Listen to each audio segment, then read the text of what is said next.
no one in the world, like in the trials community at all, knows how to pronounce my name.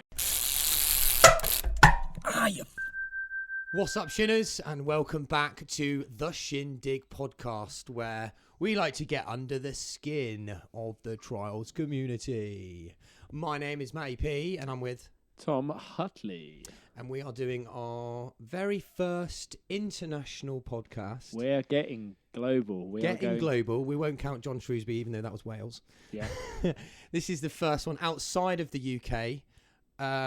Europe, that thing we used to be part of. Yeah, the European Union. Yeah, I'm not sure if Brexit would allow us to do this or not, but we're doing it anyway.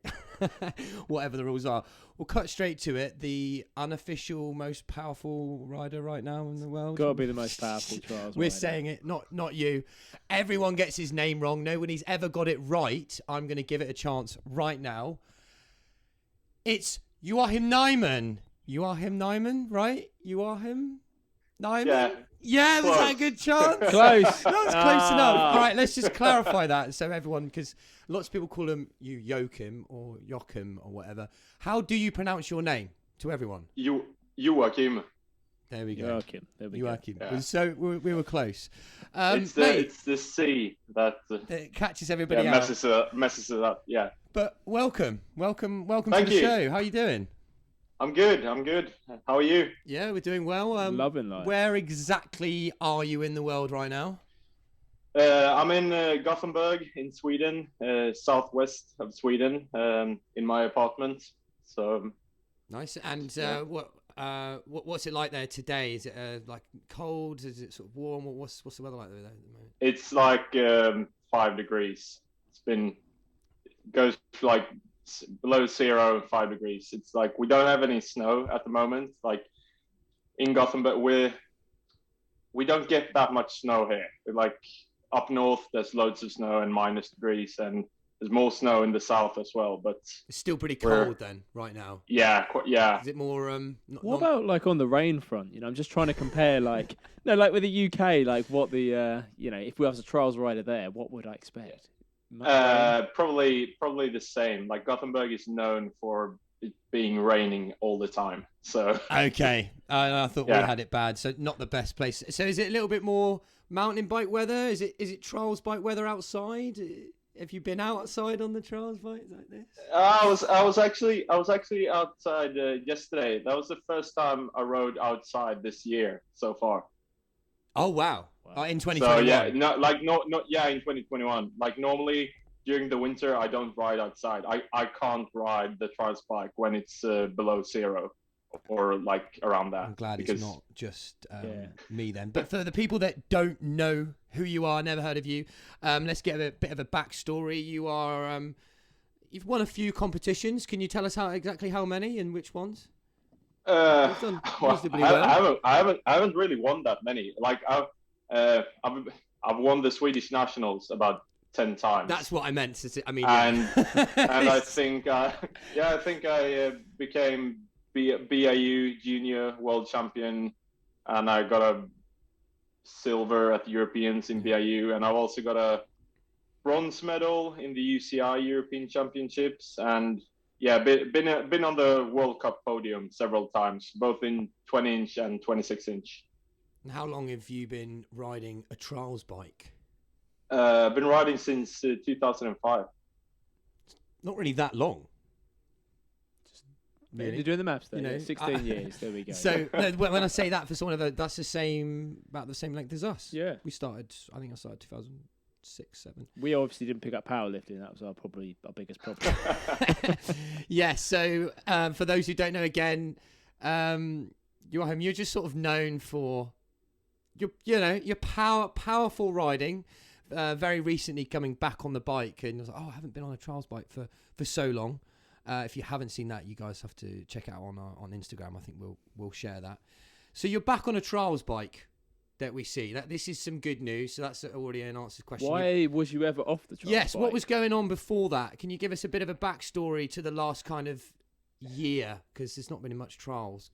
Yeah, of course. I guess it all started with when the COVID came.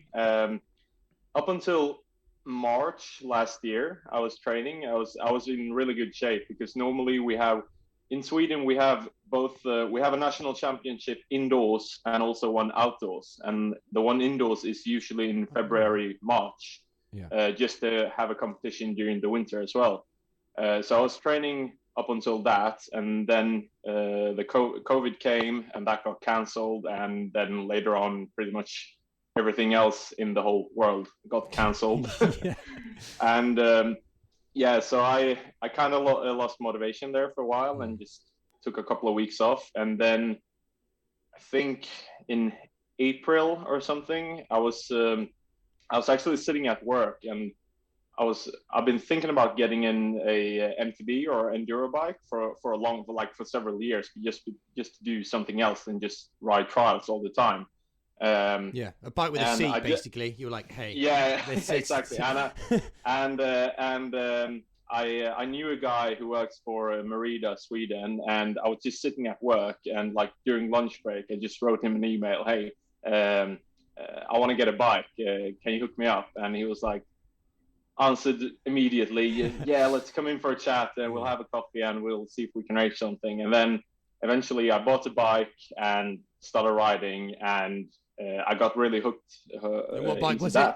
What bike was it, out of curiosity? That was like a trail bike. It's called the Merida 140. The 140. It's like it's like not a real enduro, more like a trail bike, but I could literally ride it like enduro, BMX, trials, anything. It was really really playful. We saw you do some trial stuff on that bike, basically. I think the second ride I was on it, I was hooking like a big massive rock, and I was like, it's a good run up, I can try this. I'm on two wheels, I can do anything. It was just some of the classy moves that just blew me away, like when you done a bunny hop over a fence and then landed in a manual at like stupid speed. It's just like, how?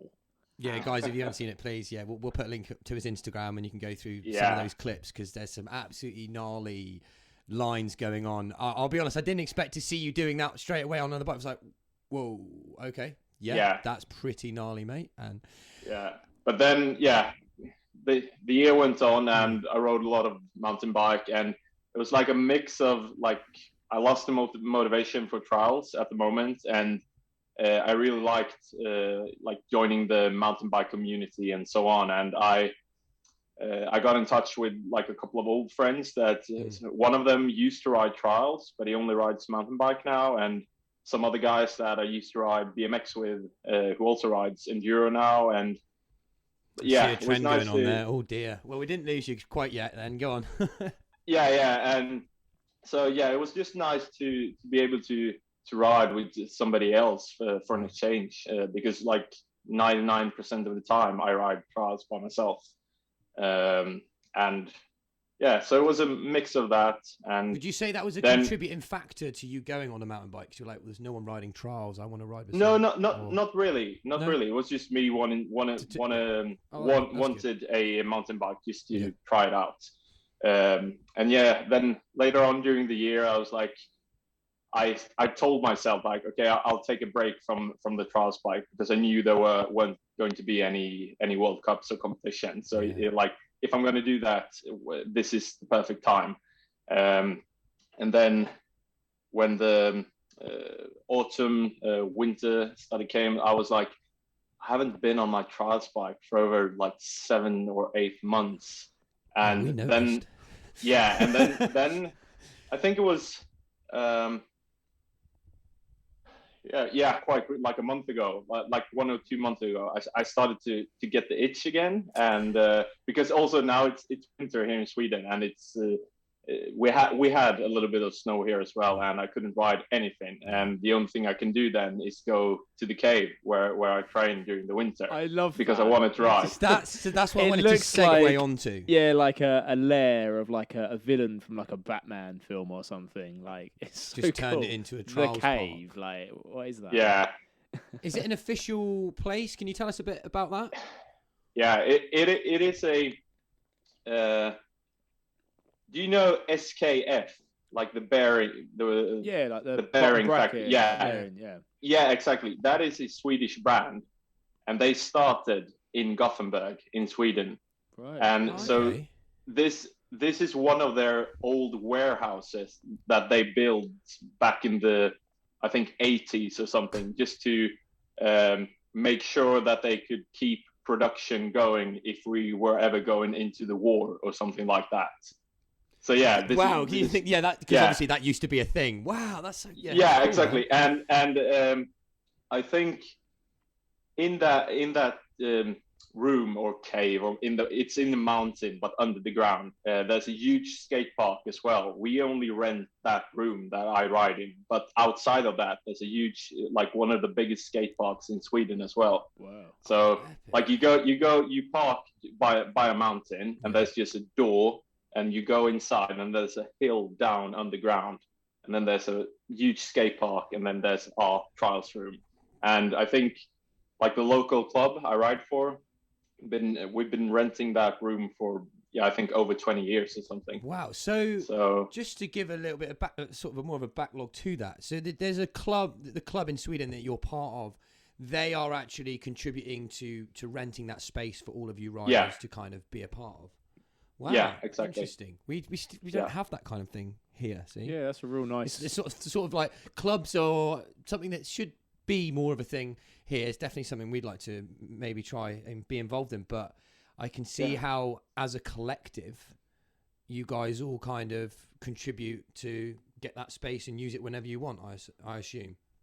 Yeah. We have, like, on Tuesdays there's like club trainings, like where the kids and so on can go ride, and there's adults there and so on. And basically it's me, Nadine, you know, the girl from Sweden. She and do you guys remember or know Peter Backren? I probably because he's been over in the UK a couple of times riding. I know. In fact, Sam Wheeler that you had on the pod a couple of weeks ago, he's been in this cave room back in 2005. Just when I started riding. How do we not know? Oh, I've got to dig that out of Sam then. He's a man of modesty, Sam Wheeler. He's so modest, isn't he? I will dig that out from him. But mate, it looks like an absolutely gnarly place. Definitely something we're hoping maybe one day we can come over and you can show us around there. That would be of course. Pretty epic. How far away is that from you then? Is that quite accessible? Or? No, it's about 10 to 15 minutes with a car. Wow. and I have the key to the place, so I can go there whenever I want. Yeah. See, I talk about living a dream, like absolutely gnarly. It looks pretty epic. So that's the go-to in winter then. Yeah. So one thing that's quite distinguishing about your riding is the insane levels of power. You are we said at the beginning of the podcast, you've got to be the most powerful guy in trials. Like, Damon's coming back. He's going to try. You also do powerlifting, right? So where did the two fit in? Did you do that before trials? Did you do it for trials? What happened? No, it was like when I was younger, like I always had it easy, or for the power moves or so, whatever you say. And it was just when I went from being a junior up to elite, I realized I needed to get stronger or better in general at riding. And at the same time, I actually dislocated my left shoulder. And this was back in, I think, 2011. And from 2011 to 2013 or something, I dislocated my left shoulder 7 times. I missed the World Championships in Norway, and I missed the World Championships in South Africa due to my shoulder. And I didn't take care of it. I dislocated it, popped back, did some rehab, and then just went on the bike again. And then whenever least expected, it popped out. And I was at the point where I was like, okay, either I quit riding now, or I have to fix it, take it seriously. So I went to the doctor, had an MRI, X-ray and everything, just to check that everything was in order. And then they said, okay, either you can have surgery or you can try to gain some muscle, make it stronger. But none of it will guarantee that it will be good again. And then if I would have had the surgery, I would have been off the bike for over a year, I think. Jeez. So I got in contact with 2 personal trainers, which are my like physical coaches until this day. And they introduced me to both weightlifting and powerlifting. So, and like when I first met them, I was afraid just to hold a barbell overhead. Wow. But they taught me like how to squat, deadlift, snatch, clean and jerk, and some accessory work for those lifts. And it was to fix my shoulder and to prevent injury from riding. Yep. And of course also becoming stronger. And then as time went on, I got like into it more and more. So it became like my training off the bike, but also another hobby. So and just took it from there and just became better and stronger. But it was just after the first year, I felt I was so much more powerful and in control of the bike. Yeah. So that was also motivation for me to continue and push in the gym. And does it still have those benefits nowadays? Because you're doing huge lifts now. When yeah, I mean, I think so. It was like, it's kind of funny. Back to like this past year, I also took a break from the gym from March last year until October or September. And when I went back into the gym, I was weaker than I've been in years. But I just went there pretty much every day, worked my strength back up, and actually to the point where I was stronger than I've ever been before. Like now, I'm stronger than I've ever been. But I also gained a bit of weight as well. So, but then, like a month or so, that's also when I went back on the trials bike for the first time in over half a year. And the first ride, I had no control on the bike and I felt super sketchy.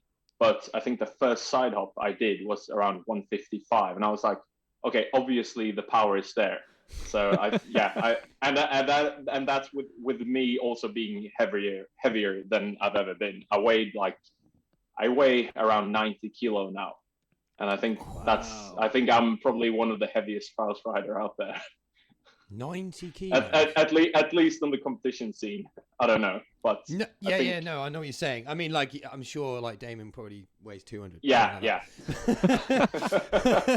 But in terms of like refreshment, you know, when you sort of take a break from anything and come back to it, and you give it that kind of boost. I sometimes feel it's either going to go, you know, 2 ways. You like completely fail, or like, oh, actually, this break was good for me, because that's what it sounds like for you. It sounds like it was good. It was longer than I expected, but I think it was good. Now I'm now I want to ride again. I want like the world go back to more normal, be able to travel again, go to competitions and so on. So I'm excited to start pushing again. Yeah, you travel quite a bit, don't you, really, with your bike? I mean, every time I've seen you, it's been in, you know, another country. Yeah. Like a normal year, I do all the World Cups and the Europeans and the Worlds and so on, and like the competitions I can go to outside of the World Cup circuit, because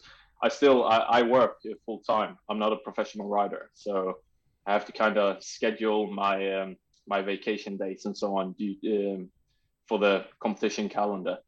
Yeah, I know that's a lot of people can still relate to that. You know, some people have full-time jobs, nothing to do with their hobbies themselves, and they're sort of using their holiday time to also be their training time and competing time. What does keep you busy, out of interest? What do you do for work? I work with the title is Scandinavian Intermodal Coordinator for a shipping company. It sounds like the title is insane. Yeah, I know. I work with the logistics for a French shipping company, like that ships containers all over the world. So yeah, I work with the logistics there. So you heard it here. It is possible to have a full-time job and be that sort of powerhouse, I must say. And what bike, for people that don't know, what bike are you riding right now? You're on a 26-inch. Yeah, at the moment I'm on the Maestro or Tri-Light carbon frame. And that's still the one from last year, I think. Right? Yeah. I am on the extremely ugly blue and yellow frame that I got for the World Championships. That it was supposed to resemble the Swedish flag's colors, but it looks like the Ukrainian flag. I loved the concept of it. Yeah, I did. So I remember us talking about it. It was quite funny, but great idea. Yeah. Are we going to see you on another new Maestro soon? Is there anything to come yet? Is there anything you can give us in terms of bike stuff? There's something coming, but I can't really tell you about it just yet. Okay, but you can say that something's on its way, and there's something for us to look forward to then. Yeah, definitely. Okay, that's good to hear. And how do you find actually riding a carbon bike? Because I think for many people who've never ridden carbon, it's like, whoa, is it strong?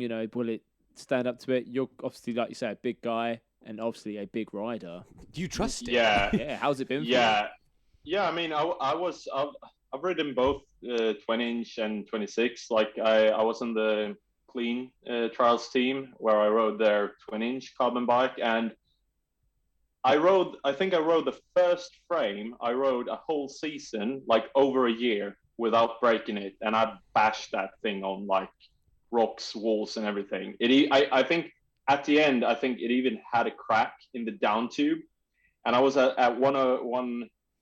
I think I can't remember if I sent a picture. I asked Abel, and it was like, "I'll push on it. Can you show me some pictures and videos?" And and he was like, "Yeah, it's fine, just ride." And I kept riding it, and it didn't break. And I think I had two other frames, which I rode them hard and a lot, and I never broke them. I think the only carbon parts I've broken are the first prototype fork from Clean, which they pretty much expected to break.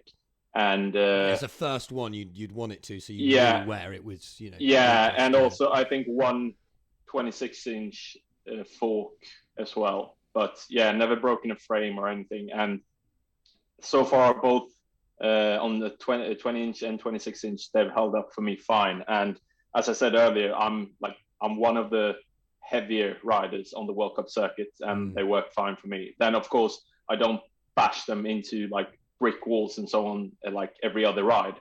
So, like if you're more into street and so on, then maybe a carbon frame isn't the best thing. And then also if you have to pay for it yourself, like the carbon bikes I've ridden, I've got because I've been sponsored by the brands. Yeah. But in terms of like actual the bikes holding up, it works amazing. Like they're stiffer than an aluminum frame, so you get much more power input or output into the frame. So it's gonna feel stiffer. So I don't have any like bad things to say about carbon frames or carbon parts in general. Like it works if it's done correctly, then it works. It is interesting because I know people who's just like no carbon bars for me, thanks. They just sort of stay clear from it. Yeah, but I think that's the like many people's first response, just because it isn't like steel or aluminum. It's just like, no, it's gonna break. It's plastic. No, it won't work. And then I don't know. You've not always been on a 26 too. This is one thing. No, I met you on a 20. In fact, how long have you been riding 26? I think I think this Easter 2 years. Yeah, it's only a couple of years. So so last year was the first year I ever rode the 26-inch. Now, and before that, I rode 20-inch for about 14 or 15 years. That's what I wanted to ask. You know, taking that sort of move to 26 is usually something people do much earlier on in their trials journey. They just feel that they improve on it. What made you go to the 26 at that point, 14 years later? I'm not really sure, to be honest. Like boredom? That could be an answer. Yeah. Could be. No, it was curiosity, and in my head, I had an idea that I would be a better rider on 26 inch, or I knew I would be, because I kind of came to a point where I felt that I could be a better competition rider, because on the 20 inch I had the power and so on, but the technical bits and and so on, that was hard for me. And I would have much more room on a 26 inch, and it would suit me because I'm quite tall as well. I'm one of the tall. When I rode 20 inch, I think I was the tallest rider on one.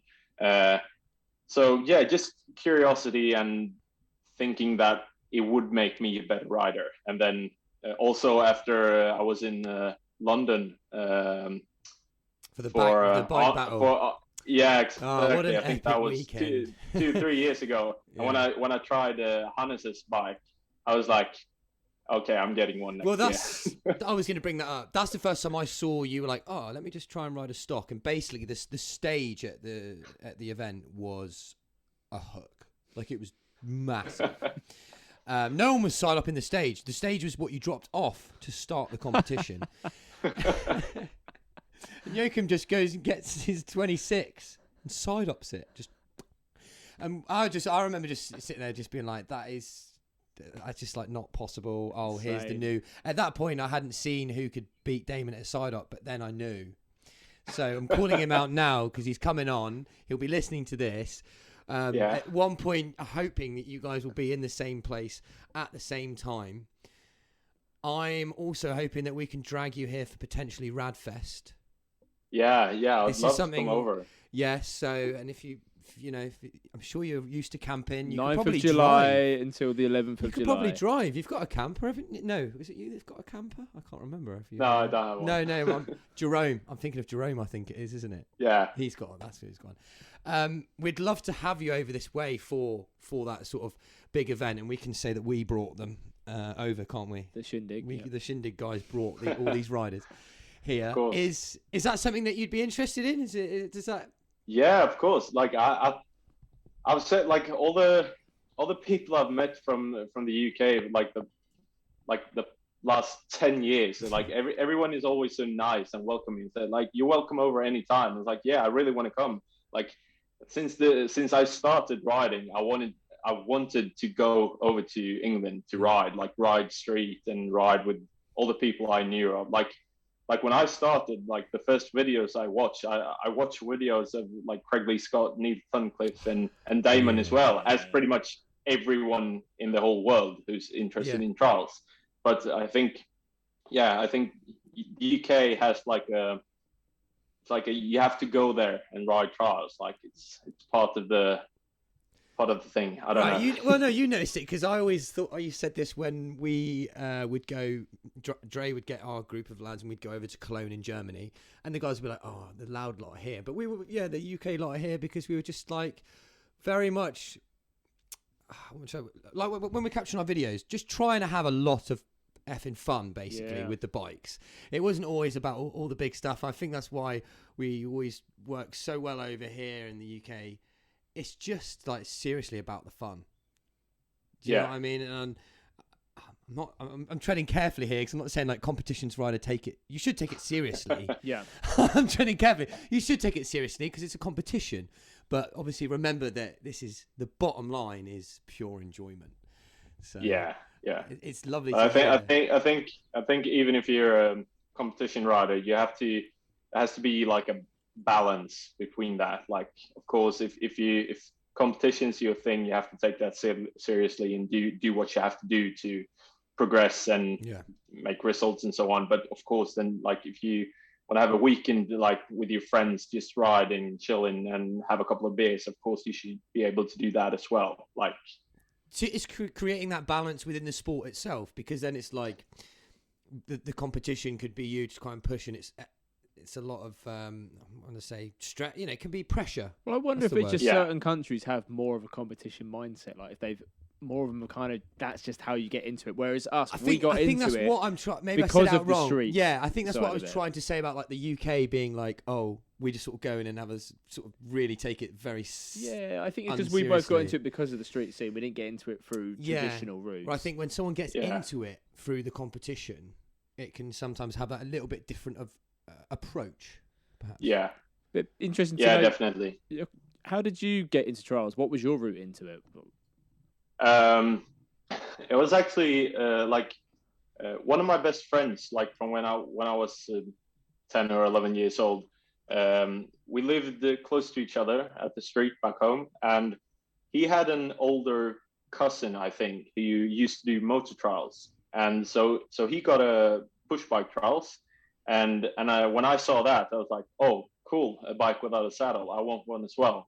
So Yeah. so I think I got my first trials bike 2005 for Christmas or birthday present or anything like that, and then we joined the nearest local trials club.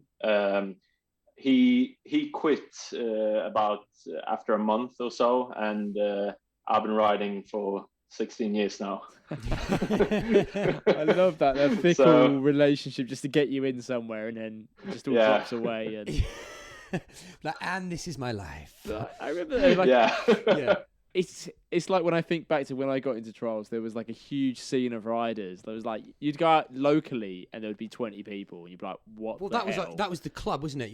Your mate was the club. You've mentioned to us in Sweden, there's an official club that you can go and train, and I'm sure people get to ask you like, "Oh, hey, how do you do a side up? I'd like to know." And having that influence, that's the word I'm going to use.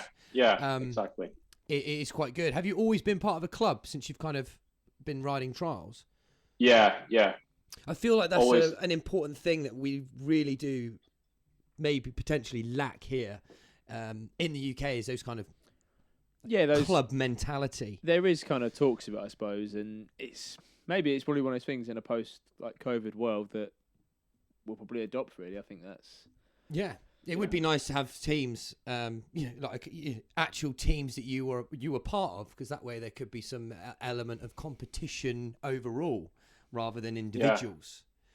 And I think that's healthy. Let's make sure before let's get onto a little quick fire round. Some important questions that we all like to ask everybody. First one: what is your favourite spot? Have we already spoken about it? Tell us your favourite place to ride. Anywhere in Sweden or in the world. Anywhere in the world, bro. You can go anywhere. So it's very difficult. I know. Yeah, that's a hard one. Wow. Well, let's go with something like let's for now. Let's just say the restrictions are lifted. Where do you fancy going right now? You can travel. Where would you fancy going at the moment? Then probably Barcelona. Trials Mecca. Yeah. Okay. Yeah, definitely. Barcelona probably favorite place to ride in the world, because they have what is it, 5-10 different trials parks around the city, and so many good natural spots and street spots as well. So it's everything. I'm still yet to ride my trials bike in Barcelona, so that's, I think, something that... I think that's definitely got to happen this year. If we get away this year, it's got to happen. It sounds like you'll be coming with us. Alan's there at the moment. He put a video out. He's at Trials Evolution, or Trial Evolution is one of the big parks there. Oh. It is massive. So that trial... just outside of Barcelona. Make me look stupid now. That Trial Evolution one is the largest park, and it's in Barcelona. Just outside Barcelona. Yeah. Right. Well, we need to go there. But Alan's there now. He's been around there. He drove there, didn't he? I think he did. Yeah. Yeah. So you definitely need to go there. Yeah, it's great. I'd like to think that we will, and you will also be there, and we'll get him in a shin to get it. So hopefully, yeah. Tom, what was the next question? So you are in Barcelona. What is your one go-to move that you just love doing? On a 20-inch bunny hop, 26-inch up the front. Yeah. So do you here see people still do bunny hops? You see, what I want to know is why you don't have both bikes. I don't know. I could probably build up 1 or 2 20-inch bikes out of spare parts, but I've stood on a 20-inch after I went on to a 26-inch, and I'm like, how in the world could I ride on this bike for so many years before switching to 26? He says that. I can't understand it. It's like how could I ride a World Cup on a 20-inch? And now I don't understand. Right, have now you got the same image in my head as what? Yeah, so you're thinking. It was 3 weeks ago. You borrowed someone's Jitsi Varial 20-inch. This is a clip on Instagram. Everyone, please go to his Instagram and check it out. We'll put something up where he does the same. Do you know what the size is? The side up size exactly? It's 10 each. It should be around one double-digit pallets. Double-digit pallets. 145, 150. I don't know. It's above 140. 20 in a long time, but 10 pallets on a 20-inch is a big side up. The bike doesn't even compute. It doesn't look like it's allowed to be next to it. When you're on the back wheel, it's over bar. You're like, right, this wall is still higher than the bike on the back wheel. That's when you know it's full on. So I still think it's still in there with you somewhere. So maybe you should definitely get yourself a 20 as well as a 26. So let's pretend you've got a 20 now as well. You've got your 26. You're doing bunny hops. You've done a banging up to front. We're in Barcelona in the Evolution Trials Park. Who are you riding with? Who's there? Who's inspiring you? That's a hard one. I'll break it into two parts. This is kind of a two-part. So the first bit is someone who gets you going, like who you might ride with currently, who makes you go a little bit bigger, makes you ride a little bit longer.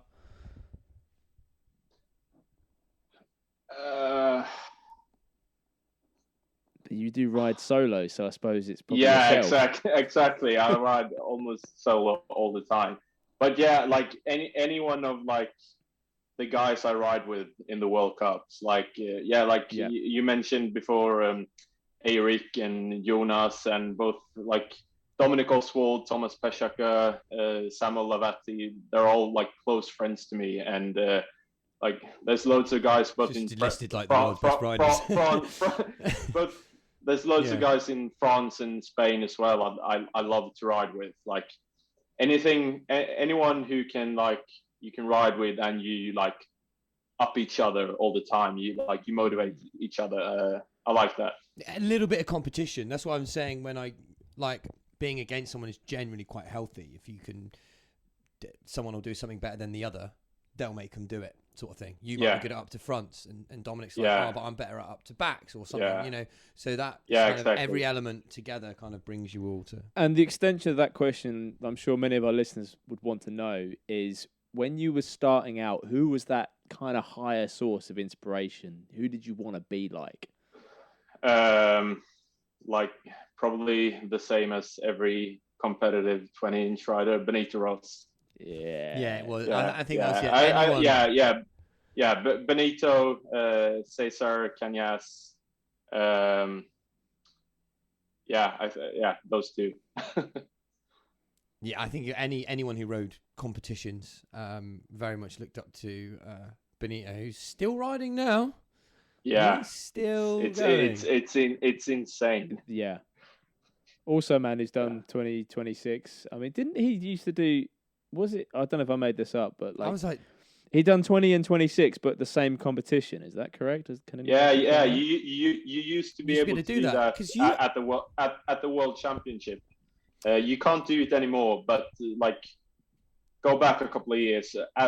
For the World Championship, you could enter both 20 and 26-inch. Yeah, they were completely separate, because actually, I remember when Dre did it, because I think he did better on the 20 that year than he did on his 26.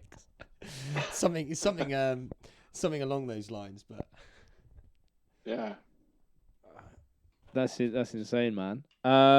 So what are you looking forward to like this year then? I mean, fingers crossed there is going to be some worlds coming up. How are you actively preparing for that? Are you training for that? What's it towards anything? Yeah, just trying to keep myself in shape and like get back to riding, because I'm still like out of shape on the bike. Like, I can do power moves, but I still have to like get back to proper training, get some control, and like refine the techniques and so on if I want to enter a competition. Yeah. So just get back to training and hopefully be able to do any sort of competition, like either here at home or internationally. I only have one thing in my calendar now. I'm actually invited to the US for Kenny's event. The Bentonville Bike Fest. Yes. I'm invited to that, but at the moment I don't know if I'll be able to go now due to now that I know COVID, everything. Invites are out. I'm like, what? What? What the hell, Kenny? Kenny! I didn't know they were. I've only spoke. Andre mentioned it, but awesome, man. No, that's really. That's definitely that would be an absolute epic. Yeah, hopefully I can go there. We'll of see, course, but... maybe now Radfest potentially. We'll pencil it in. 9th to the 11th of July. Everyone who's listening. 9th of July. July 9th. There. Chelmsford, just outside London. Boom. And I also, before I'd forget this, quite recently, I think you actually did the unofficial world record for the biggest gap on a trials bike. Didn't you measure it? Did you? Yeah. I'm asking, what was the measurement? 355. See, static, that is... People correct me if I'm wrong. Andre would know because he loves the records. I think that is the unofficial world record, static gap, because you did it static. Yeah. So, Drake... that's as big as our garden, I think.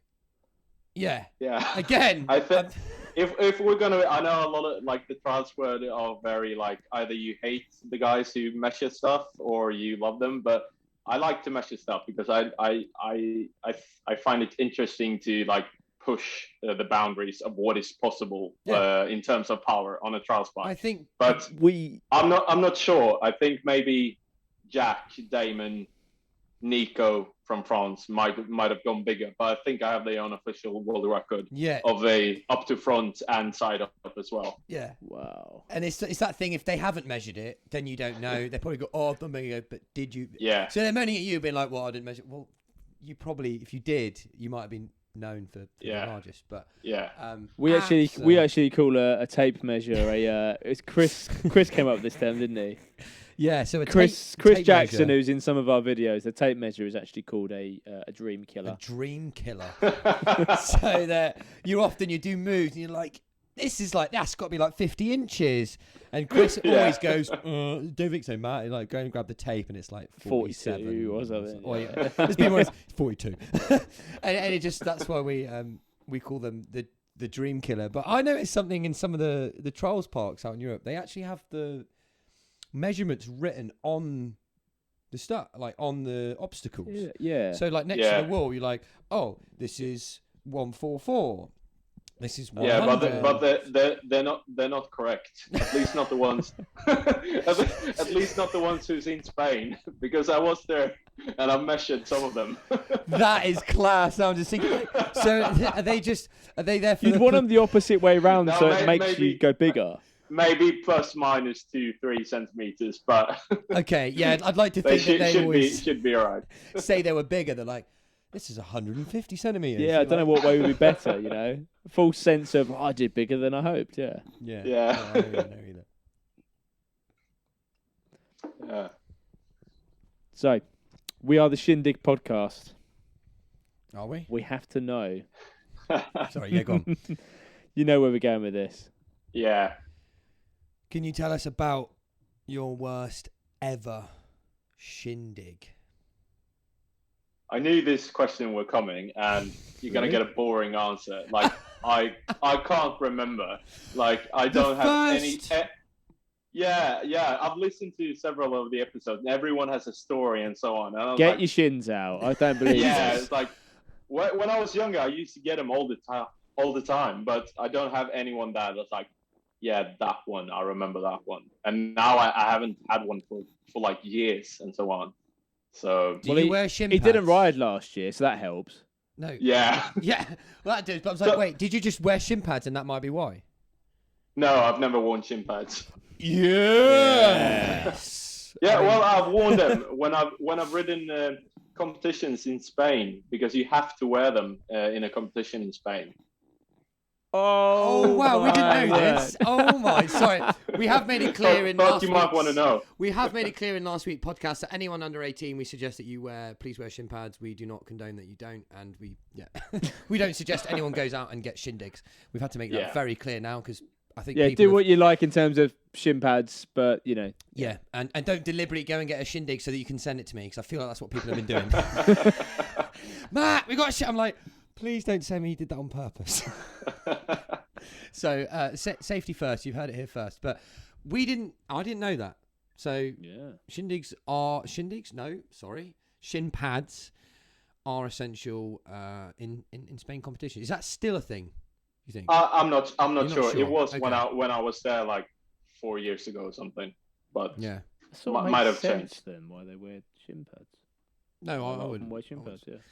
You're one quite rider that's been to probably quite a few. I want to say like global events. More so like you've come to London a couple of times and all that. Is there one that really stands out in your mind in terms of riding? Maybe the particular vibe of that sort of event. I mean, I've been in China a couple of times now. And just not only for the UCI World Championship that was 3 years in a row. I was actually there in 2014 for a BAU competition. I think it was 2000. Yeah, I can't remember what year it was, but it was a couple of years ago. And I was actually there with, like at the time, the top riders from the BAU. So Scott Wilson were there with me.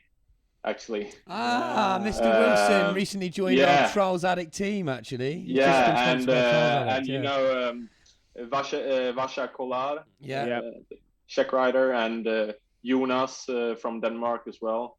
And we all got invited there, and I think we were there for a week or so. Danny Comas was there as well, and the Abant twins from Spain, the girls, they still rode back then. And that whole trip was so nice, but so weird in so many ways. It was like, first of all, China is like it is different from Europe, and going there and what's the riding like there, right? I don't really know.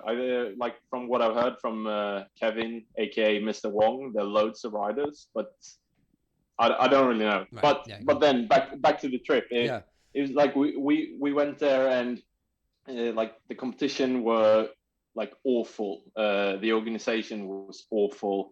The sections they were like wooden things that broke when I stepped on it, and we were supposed to ride on it, these sections, and they had excuses like, we don't have the same power tools as you do in Europe, we can't build the same sections. No, but do you expect us to ride this? And there was like a huge debate and so on, but it's almost like a safety issue by the sounds of it. Like, definitely. Ride it. Definitely, there was like 2 or 3 sections where, okay, I can gap to this thing, but I'm not sure if it's going to hold up when I land. That's an interesting trials dynamic, isn't it? Not can I make it? Will the section make it? Yeah. And then later on, after the competition, I think we had 2 or 3 days before our flights back home.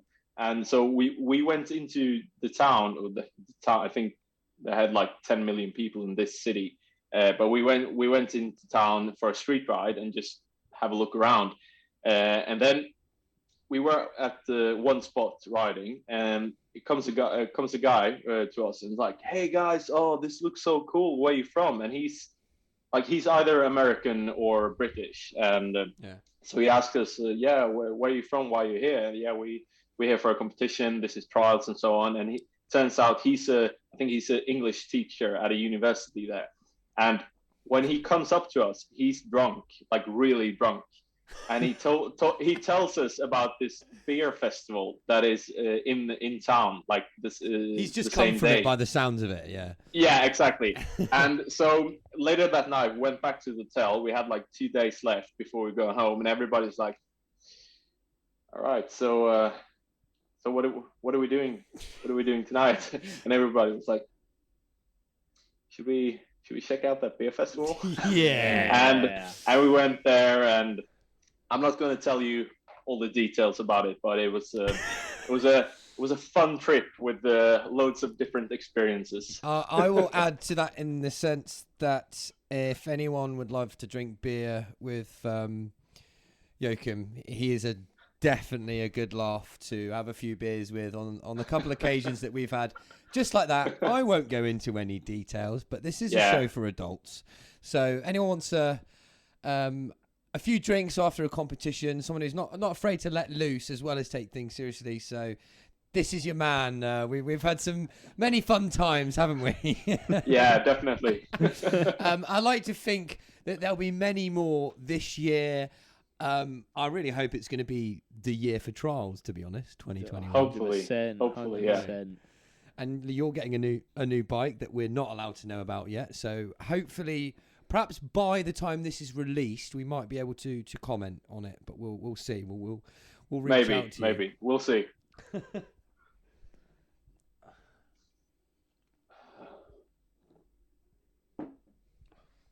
I think we've pretty much covered most of what I wanted to say. Do you want to make sure we haven't missed anything? I know what I mean. No, go on. What are your thoughts now? What are your thoughts now on the new competition rules, the process? Because you've been there when the old rules were around, and you've obviously competed with the new rules. What are your thoughts on that, and how is that going to progress anymore? What do you think about it?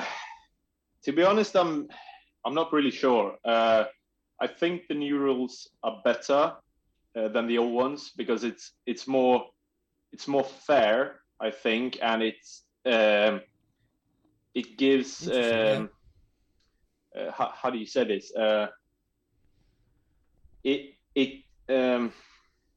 I don't know how to say it in English. I lost the word. It favors the riders that actually ride and are good and like should be up there and so on. Whereas before, like you could go into the section, get a 5, and now you can go into the section and you can collect points and so on. So it's or if you with the old system, you could clean the whole section and you have the last thing and you get a 5, and then you've done the whole section for nothing. So it's a fairer, better system in that way. But still, I think they have to build the sections differently than what they're doing today, and also now they only have 5 sections, 2 laps, and then like if you do one mistake, you're still like you're out. So, and it's obviously time constraint too. If something goes wrong with your bike, and you're like, this is going to take me 20 minutes to repair, you quite often that's quite a setback, I think it's a good start to do something else, because I think it's better than the old system, but I still don't think it's perfect. I think maybe a little bit of work to be done. Yeah, I think there might be a better way to have a trials competition, because it's still, for anyone who's not don't know what trials is, no one still understands it when you watch it. Like what is going on, what is happening. And that's the whole problem with the sport, why it is as small and unknown as it is, because nobody outside can relate or understand how what is happening during a competition, I think. Well, I've noticed that myself, actually. When you watch like the highlights on YouTube or the old, what's happened at a competition, without the little indicators at the bottom saying if they've... Yeah, you would. Because you can't actually see like the section markers unless you're there. And even from the other side of the fence, it's quite hard to see the section. Even the people who ride the sections, get it wrong because you can't see them. They're all tucked in different places. And that's then a technicality in scoring that then happens. I definitely agree. From an outsider's perspective, it needs to be a lot more clearer, simple, more visual, I suppose. Or making it more of I'm using the sort of the London battles as an example. They're slightly more of showmanship kind of competition. So the moves that are built there they might not be that hard for some of the riders because it's just like a simple gap. Because it's all the way up there, it just looks great.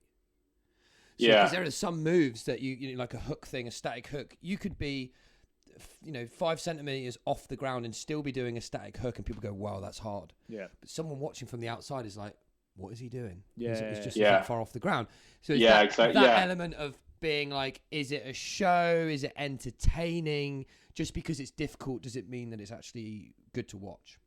Yeah, I get what you're saying. Like, actually put some effort into the section building as well, because like you can go to a World Cup and there's like 6 concrete blocks on the ground, not painted or anything, and just like 6 static hooks like just above the ground, and it's like it doesn't look good.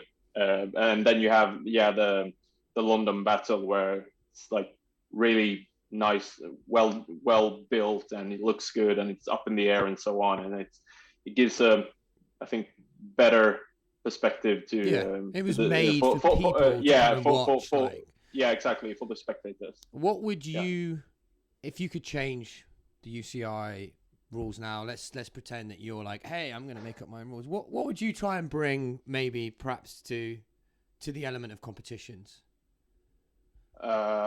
Wow. Side ups above 150. It could be that. Side up competition. That's what we mean.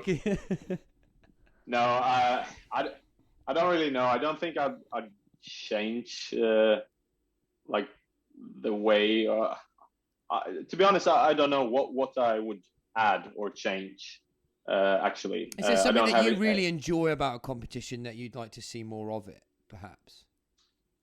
Yeah, I would like to see a like the last couple of years, the competitions, the sections is more and more like basically the same. You go to a World Cup and there's literally just static hook, static hook, static hook, static hook. That's about the word I was going to say. Yeah, I think it would be cool to actually see more sections where you like can use like your whole arsenal of techniques, like put in like big kickers, like big like different obstacle, different moves. Now it's just every other competition is like rocks, logs, hook, one gap, hook. Or everyone does the same thing at the same gate. Imagine if there was 7 different ways. You might see more of a style one, or an element of. I've always said, I know you don't get scored for style, but let's just pretend, right? Let's just for theoretical purposes now, let's just bring in that element of style and smoothness. What do you think that would do to the sport then? Can you imagine that? What would that element be like? Okay, cool. You'll get more points for being smoother. It will probably change the whole concept of how you're training. I'm saying I'm just thinking out loud. Yeah, you'd have to make stuff maybe, I don't know, maybe not smaller, but yeah. Well, that's what I mean. Yeah. That element there it's just kind of like, because that's how. Like a judging panel, like a gymnast routine, and they have to then mark it out of 10 because it's subjective effectively. Apart from downhill, every other bike competition has an element there where there's like a free and style element to it, I feel. You get scored on style, jump bikes. I don't know. Is that the case? Yeah, I suppose that. Yeah, I know. I might be wrong. It's good. It will create conversation. Is that how downhill works? I think like going to where you get the score based on style and so on. And then I think it's going to be even harder and more arguing and so on during on the competitions than what it already. It will make it even more how do you say, inaccessible and harder for the people outside of the sport, and that wouldn't be a good idea since the sport is so strange. So everyone has to go dual disc, like it's just, I don't know. Yeah, Gura as a band, it definitely wouldn't work. Just like the concept, but like everyone's. It's interesting that we watch. No, I like your rationale though, like to see that, like how it would influence people's riding. How would it change the sport? Like just purely based on style. You're like, he did 2 back hops instead of 1. Yeah, that's not manifesto. Do you know what I mean? But Yeah. no, well, it's. I know it's not for everyone to kind of contribute to the competitions. Competitions aren't for everybody. So it was nice to kind of you've been to a lot of them. So I'd like to think you're quite experienced in that area. So it's definitely not happening. No one's ever getting points for style. That's basically it. No one's ever getting points for style. Other than brownie points, of course, with this crowd. Yeah, of and like spectators. serious self-respect from every other rider that watches you and so forth. So there's only one other major important question that we do need to ask before you go. Who would you like to see on this podcast? That was good. That wasn't even planned. How did we I don't know how that happened. Sorry. Well, you already told me who you're going to have on next. We don't tell everybody, but you can still say just say it. We'll be like, oh, great suggestion. I'm trying to come up with someone I'd like genuinely like to hear. But I can't think of anyone. Take your time. I'm sipping. Or maybe someone who's just important for the progression of trials or where trials is now. Yeah. Or you could say someone that I've said, so that way people. I would actually like to hear Alistair Clarkson. No one said his name yet. Have they not? Yeah. Like he's one of the someone's gonna call me out now. few riders I watch nowadays. I don't watch much trials videos anymore. But he's one of the few guys I actually watch and enjoy, and I really enjoy his riding as well. So it would be cool to hear him. 100%. I mean, he's doing a lot for the sport with his a backstory to what he's going through. His day to day, because he's a full-time YouTuber on a trials bike. Yeah, that is the only. He's the only person in the world right now who's. Yeah, he's a full-time trials rider from YouTube, right? Do you know what? We're gonna have to get him on the show. Yeah, true. Yeah, we'll have to get him on the show and. Yeah, exactly. Yeah, get his sort of a story. So great shout, dude. Great shout. I really hope that he's listening. If he is right now, Ali, pick up your phone right now and message us. Slide into the Shindig DM. I know he followed us on Instagram, so he knows that we're there. Duncan Shaw's commented. They definitely talk to each other. So we're out there somewhere. I know we're not much, but we're getting there. And thank you so much, dude, for being our first international guest. I'm so pleased that you were so quick at getting you on. Many people have wanted to see you and hear from you, so thank you for coming on. And just so everybody else knows, thank you. I messaged you yesterday, day before. That's how quick it was. That's how quick it was. For any future guests, that's how it's done. Thank you too, guys. I really enjoyed it. Thank you. Thanks, dude. Yeah, it means a lot, and enjoy the rest of your evening, and we will see you at Radfest 2021, won't we? Yeah, definitely. Take care, dudes. Speak to you soon. See you, man. Cheers. Yeah, you guys. Cheers. Bye. You